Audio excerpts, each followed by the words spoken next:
Dr. Marta Perez here, board certified OBGYN, and today we're going to discuss the highly anticipated concept of COVID-19 vaccine and pregnancy, as well as other reproductive health. Let's get started after one really important announcement. I'm going to be talking about vaccines and pregnancy. In the past, when I've talked about these topics, I've received a really huge backlash from anti-vaccine community. So if that's you, I want to tell you something. If you're going to comment something rude, mean, or anti-vaccine on this video or in posts, I'm going to donate $10 for every one of those comments to a pro-vaccine resource organization. If you start me being the face of an anti-vaccine campaign, I'm going to donate a lot more than that. I haven't been able to travel or eat out in months. I have a lot of money in my savings that I'm going to donate if you do that to me. So it really doesn't help your agenda to target this video. Instead, you can stay and watch with an open mind, or you can go ahead and move along and everyone else can learn.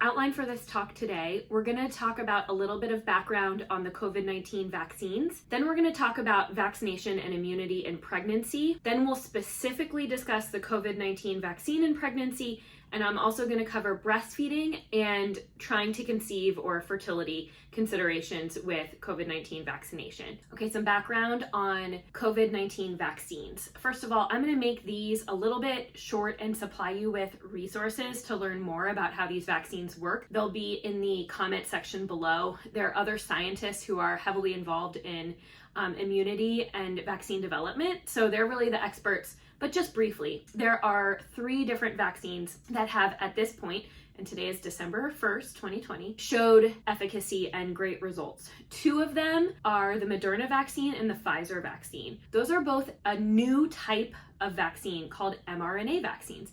It's really cool and amazing from a scientific perspective that we're creating new ways to vaccinate and provide immunity. So both the Pfizer and the Moderna vaccine are mRNA vaccines. Like I said, they're novel vaccines, and the way that they work is that the mRNA tells your cells to make the spike protein from the coronavirus molecule, and then when your body sees that protein, it then creates the immune response to it. Just to bust 2 big myths. 1, there's no way that this vaccine can alter your own DNA, just like you can't take raw eggs out of a cake that you already baked. Similar with an RNA vaccine, it won't alter your DNA. And 2, you cannot get a coronavirus infection from this vaccine. The other type of vaccine is that AstraZeneca vaccine. This also is a newer type of vaccine. It uses a viral vector, but it's not the first one. So actually this viral vector vaccines have been developed for several years now and actually used in the Ebola vaccine. So there is some background on a viral vector vaccine. For more, like I said,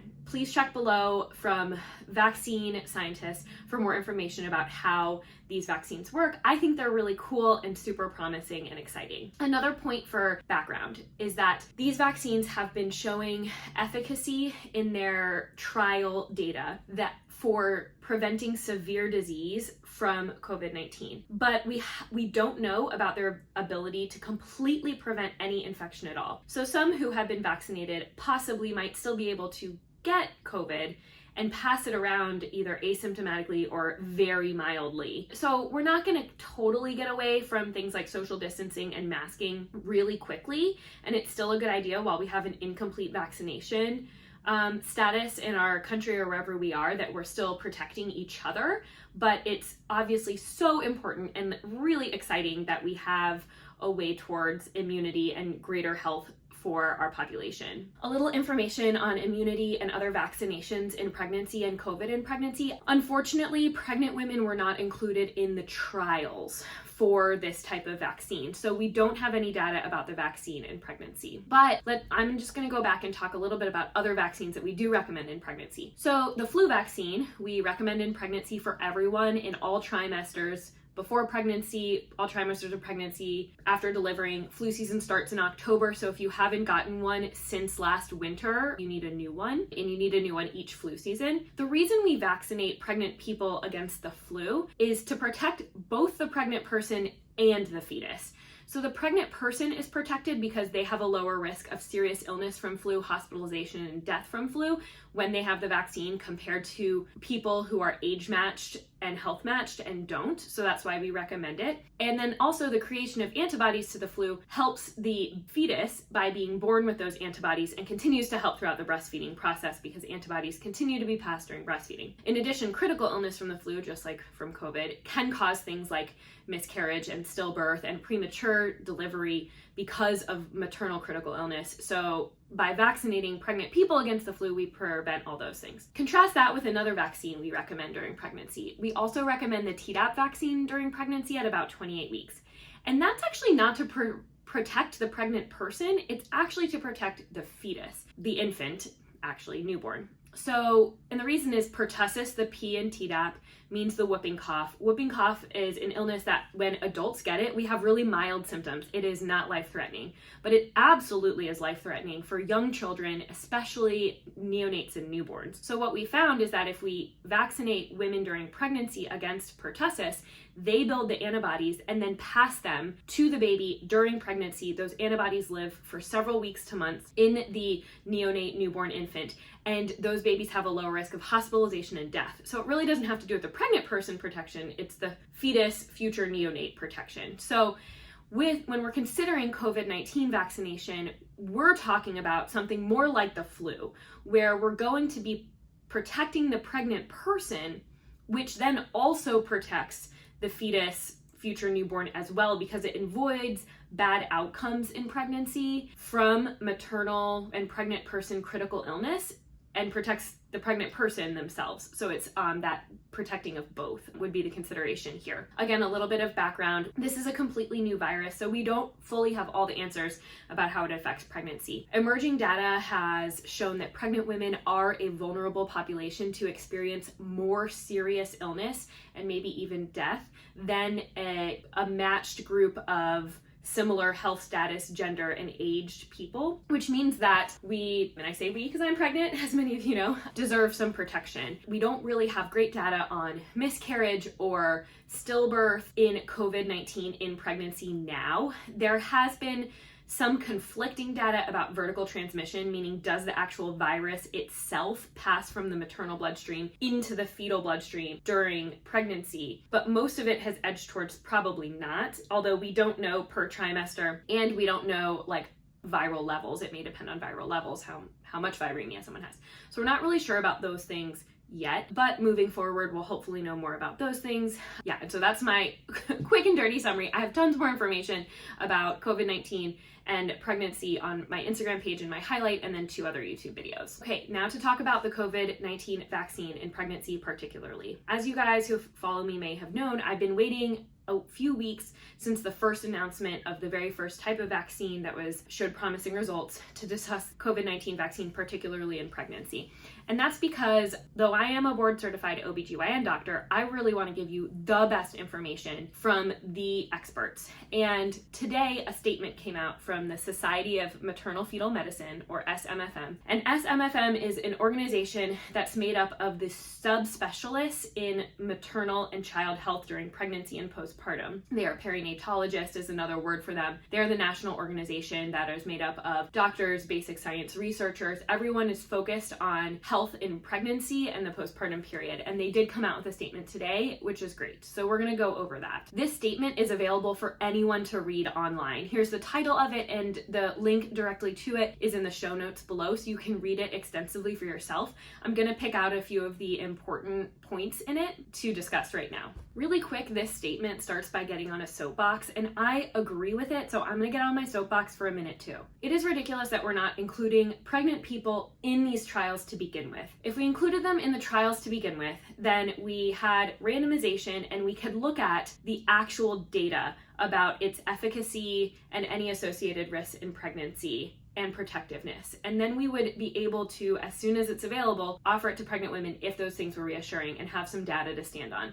Instead, pregnant people weren't included, and this is a big deal for the advocacy arms of SMFM, American Academy of Pediatrics, and ACOG, the American College of Obstetricians and Gynecologists. We should be including pregnant people and lactating people in trials. That way you can volunteer and then we know. Now we're gonna have to wait to have any data. So we're not gonna know how well pregnant people are protected, if they're protected a lot, a little, when the best time to get it for protection is in pregnancy, etc. All these little details until months or years from now. So that's my soapbox, and I'm gonna step off it. And we're gonna go back to background of the vaccines in pregnancy. So again, there are 3 vaccines that are showing early efficacy in the trials currently as of December 1st, 2020. 1 or 2 of them will probably reach emergency use authorization from the FDA within the next several weeks. As I mentioned above, the mRNA vaccines have not ever been tested in pregnancy because they're a really novel type of vaccine. However, theoretically, there is very low potential for fetal harm. And SMFM says this in their statement too. Their statement is, mRNA vaccines, which are likely to be the first vaccines available,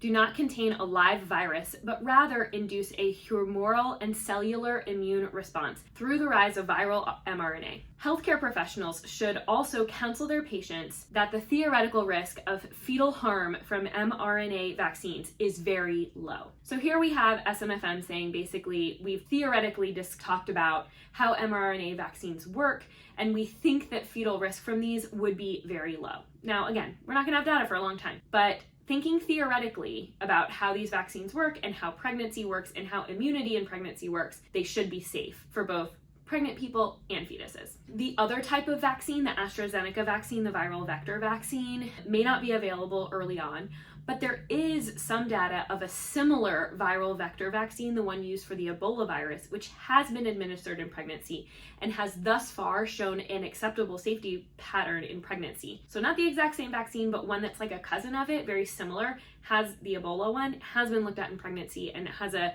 reassuring safety profile. So we'll get more information on that again in the future. The really simple question, I'm pregnant, the vaccine is available. Should I get the vaccine? And the answer is, it's up to you and your healthcare provider to make a choice together. SMFM's exact wording in the statement I really like, so I'm going to read that off. And it says, counseling should balance the available data on vaccine safety, risks to pregnant women from the SARS-CoV-2 infection, and a woman's individual risk for infection and severe disease. So basically what that means is this. We don't really know from data in pregnant people the benefits and the side effects of this vaccine, but we do have available data from other adults. We can look at their side effect profiles, their level of efficacy and protectiveness, and then help make a decision. So what we've seen so far, and again, continue to follow viral experts I talked about at the very beginning and have in the show notes about the vaccines, we've seen a very low side effect profile. Adverse events is what we call things. A mild adverse event is just feeling like arm soreness. A severe adverse event would be like a major allergic reaction, something that you need medical care for. And it's had a very low serious adverse event profile. These vaccines seem to be extremely safe. And we can extrapolate that and say, wow, these vaccines have a very low adverse event profile. They seem extremely safe for adult humans, and so therefore should be offered to pregnant people. We don't have fetal data, but again, as I discussed before, it doesn't seem theoretically there could be. And then we can take individual situations into account. So someone who has multiple medical problems, is on immune modulating therapy, who has a lot of exposures because of their job, etc., is going to be probably more motivated to get the vaccine than maybe someone who is able to quarantine at home for many months and maybe just isn't ready to take any risk at all until they have some data in pregnancy. And either of those things are fine. And just talk with your doctor about what's right for you. I will say one more thing from the SFM statement though, and that is their recommendation is different for healthcare providers. SMFM recommends that healthcare workers who are considered prioritized for vaccination be offered the vaccine if pregnant. So really they're advocating here for this first wave of vaccination that will likely be offered to healthcare workers first, include the pregnant healthcare workers. Another big question is always, when will this vaccine be available for a pregnant person? And healthcare workers are going to be in the first round of people and those in long-term care facilities to get the vaccine. And so where do other pregnant people who are not a member of that community fall in the prioritization? And they're not specifically mentioned in guidelines thus far, but this Society for Maternal Fetal Medicine statement says that, pregnant and lactating people who are not otherwise eligible because of like their job should be eligible to get the vaccine. So they're advocating for pregnant and lactating people to be like in a higher priority group. Now, will that happen? I'm not really sure. We're going to see how pregnant and lactating people are offered the vaccine. Will they have to wait till the general population is offered the vaccine, or are they going to be in one of like the earlier groups? So we'll see about that. I don't exactly know when you as a pregnant person will be offered it. If you're a healthcare worker, it'll probably be sooner though with the first round. Next question is about the COVID vaccine and breastfeeding and lactation. So there are absolutely no theoretical risks with the COVID-19 vaccination in lactation and breastfeeding. So I absolutely think that breastfeeding and lactating people, although they were not studied in the trials, should have access to the vaccine as well. Again, this is a choice between you and your healthcare provider that you get to make. I personally think would be a great choice because you get the vaccine, your body responds to making antibodies, and then you pass that on to your very young baby or infant. I really think the benefits here are great because you're protecting two people instead of one. I would think that that's a pretty straightforward one in terms of recommending that's probably a good idea. Next question is about COVID vaccination and trying to conceive or considering pregnancy or fertility, etc. So the SMFM statement does not touch on this. This is more of a Dr. Perez's considerations when thinking about this. And I actually talked to a friend on the phone about this just earlier today before the statement was released. And I think the big question here is like, when will the vaccine be available for you? So for many people, the vaccine may not be available till spring or summer. We don't really know. For other people, it may be available in the next month or two. And surely that will kind of fit in your framework of decision making about it. When you are not pregnant, you are a normal adult. So you are like the same person who was included in the trials. So we're not worried about elevated risks for you in terms of getting the vaccine when you're not pregnant.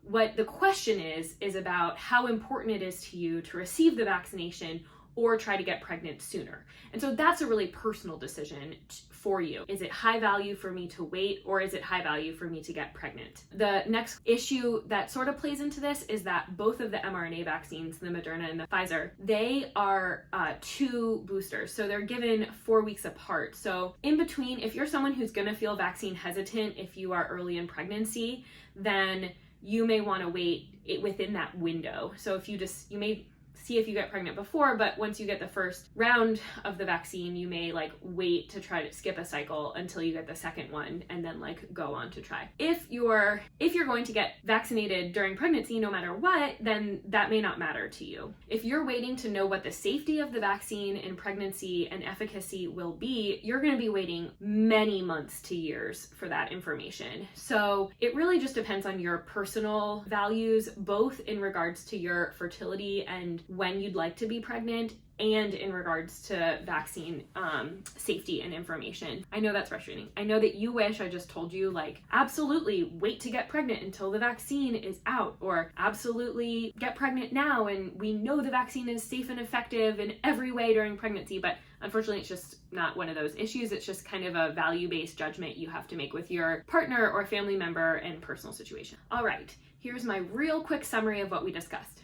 There was a Society of Maternal Fetal Medicine statement today about COVID-19 vaccination and pregnancy. It discussed how pregnant women were not included in any of the trials for the vaccine, so we don't have any data to stand on. But because pregnant women seem to be at risk of severe disease and a vaccine has the potential to decrease severe disease in both pregnant people and protect their fetuses, and due to a lack of theoretical risk of vaccination during pregnancy, pregnant people should be considered to receive the vaccine in discussion with their healthcare provider about which decision is right for them. Healthcare providers who are pregnant should be offered the vaccine in the first wave. When other pregnant people are offered the vaccine is currently unknown, although they should be offered the vaccine, period. We don't also have data in lactation, although again, the theoretical benefits are very high and the theoretical risks are lower absent. And as far as trying to conceive and timing that with vaccination, that is a personal decision that you would have to make with your family and partner and healthcare provider in individual situation. Thank you so much for joining me today. I of course welcome respectful and curious questions down in the comment section. Please check out my show notes because I'm gonna give you a lot more evidence-based information that you can access about the vaccine developments themselves, about COVID-19 and pregnancy, etc. And thank you so much for tuning in. I am right there with you with all of these decisions. I am currently 32 weeks pregnant. I am a healthcare worker. I am exposed to COVID-19 at work as I'm taking care of other moms and babies. I look forward to getting the vaccine. I'm personally gonna get it if it's available while I'm pregnant, but I'll definitely get it when I'm hopefully breastfeeding. Another major thing is to just keep coming back to either my profile, Society for Maternal Fetal Medicine, because there will be more data and more information that comes out, both COVID-19 in pregnancy and COVID-19 vaccination in pregnancy.